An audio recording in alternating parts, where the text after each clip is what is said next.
Hello students, আমি Nitish sir জ্ঞানজ্যোতি coaching সেন্টারের পক্ষ থেকে তোমাদের প্রত্যেককে জানাই আরো একবার স্বাগত। তো স্টুডেন্টস, আজকে তোমাদের সঙ্গে আমি আলোচনা করব প্রিভিয়াস ইয়ারের কোশ্চেন্স নিয়ে।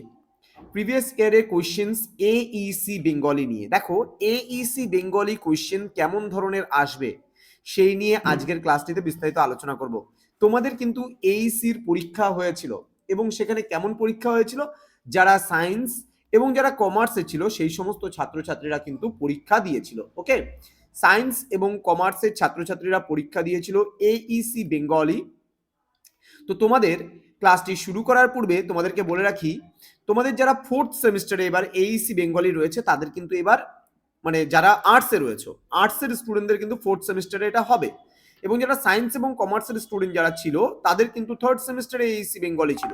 তো same Bengali, same question pattern, same syllabus, সমস্ত কিছু সেম। তো সেখান থেকে একটা প্রিভিয়াস ইয়ারের কোয়েশ্চেন নিয়ে তোমাদের সঙ্গে আলোচনা করো, তোমাদের বুঝতে অনেকটা সুবিধা হবে কেমন ধরনের প্রশ্ন কিন্তু তোমাদের আসবে। তো চলো জেনে নিচ্ছি। ক্লাসটি শুরু করার পূর্বে তোমাদেরকে বলে রাখি, যারা এখনো চ্যানেলটিকে সাবস্ক্রাইব করনি তারা অবশ্যই চ্যানেলটিকে সাবস্ক্রাইব করে পাশে থাকা বেল আইকন অল প্রেস করে দাও, যাতে নেক্সট টাইম থেকে কোনো ভিডিও আপলোড করলে তার নোটিফিকেশন তুমি সবার আগে পেতে পারো। এছাড়া অনলাইনে তোমরা যদি আমাদের কাছে পড়তে চাও বা ক্লাস করতে চাও তাহলে অবশ্যই যোগাযোগ করো আমাদের অফিসিয়াল নাম্বার 7076398606 নম্বরে অথবা 6295916282 নম্বরে। তোমাদের টোটাল কোর্স ফি রয়েছে তোমাদেরই সাধ্যের মধ্যে শুধুমাত্র 1199 টাকা। পুরো 6টা সাবজেক্টের প্যাকেজিং, নোটস, ক্লাসেস সমস্ত কিছু নিয়ে কিন্তু আমরা 1199 নিচ্ছি। তো দেরি কিসের, আজই যোগাযোগ করতে পারো আমাদের সঙ্গে। তোমাদের এইসি বেঙ্গলির পুরো সময় থাকবে 1.5 ঘন্টা পরীক্ষার এবং ফুল মার্কস হবে 30 নম্বরের। ওকে, তোমাদের কি কি প্রশ্ন এসেছিল দেখো।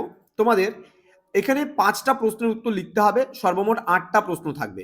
তোমাদের সিলেবাসটা আমি আলোচনা করেছি, তোমাদের একটা কবিতা নিয়েও আলোচনা হয়ে গেছে, সাম্যবাদী কবিতা। তো তোমাদের 5টা 2 নম্বরের প্রশ্নের উত্তর লিখতে হবে। 2 × 5 = 10। কি বলেছে দেখো, লক্ষণের শক্তিশীল নাটকটি কার লেখা? নাটকটি যে কোনো দুটি চরিত্রের নাম উল্লেখ করো। নেক্সট, নজরুল ইসলামের সাম্যবাদী কবিতাটি কোন কাব্যগ্রন্থের অন্তর্গত? কাব্যটি কত সালে প্রকাশিত হয়? নেক্সট, বৈজ্ঞানিক বুদ্ধি প্রবন্ধে উল্লেখিত বিখ্যাত সোভিয়েত বিজ্ঞানীর নাম কি ছিল? তিনি কি আবিষ্কার করেছিলেন? নেক্সট, মহেশ গল্পে মহেশের অন্তিম পরিণতি কি ঘটেছিল? নেক্সট রয়েছে সবুজের অভিযান কবিতাটিতে সবুজ বলতে কবি কাদের বুঝিয়েছেন? কবিতাটি কত সালে প্রকাশিত হয়েছিল?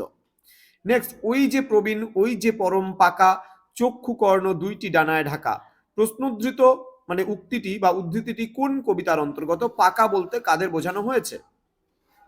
নেক্সট, মহেশ গল্পে গফুরের মেয়ের নাম কি? তার বয়স কত ছিল?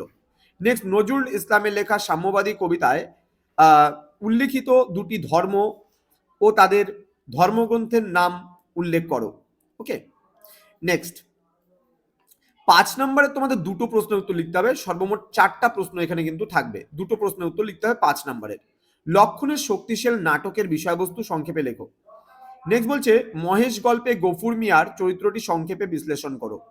নেক্সট রয়েছে রবীন্দ্রনাথ ঠাকুরের সবুজের অভিযান কবিতার নামকরণ কতটা সার্থক হয়েছে সংক্ষেপে তা আলোচনা করো। নেক্সট, রাজশেখর বসুর বৈজ্ঞানিক বুদ্ধি প্রবন্ধে প্রাবন্ধিক সায়েন্টিফিক মেন্টালিটি বলতে কি বুঝিয়েছেন তা আলোচনা করো। নেক্সট আমরা চলে আসব প্রশ্নমান 10-এর একটা প্রশ্নের উত্তর লিখতে হবে, আসবে দুটো প্রশ্ন। কি বলেছে, শরৎচন্দ্রের মহেশ গল্পের মধ্যে দিয়ে যে সমাজ চিত্রের কথা উঠে এসেছে তার বর্ণনা দাও। নেক্সট, সাম্যবাদী কবিতায় কবি সাম্যবাদ বলতে কি বুঝিয়েছেন তা আলোচনা করো। তো স্টুডেন্টস, এই ছিল আজকের ক্লাস। তোমাদের কোশ্চেন যে প্রিভিয়াস ইয়ারের কোশ্চেন যে ছিল সেই কোশ্চেন নিয়ে আমি আলোচনা করলাম। আজকে আমরা সাম্যবাদী কবিতা আলোচনা করে ফেলেছি, সেখান থেকে আমরা প্রশ্ন উত্তর নিয়ে খুব তাড়াতাড়ি তোমাদের সামনে হাজির হব। তো তোমরা অবশ্যই আমাদের চ্যানেলটিকে সাবস্ক্রাইব করে পাশে থাকা বেল আইকন অল প্রেস করে দাও, যাতে নেক্সট টাইম থেকে কোনো ভিডিও আপলোড করলে তার নোটিফিকেশন সবার আগে তুমি পেতে পারো। দেখা হচ্ছে খুব তাড়াতাড়ি আরো একটা নতুন ভিডিও নিয়ে। তোমরা প্রত্যেকেই ভালো থেকো, সুস্থ থেকো। Thank you so much, thanks for watching. After all, thank you.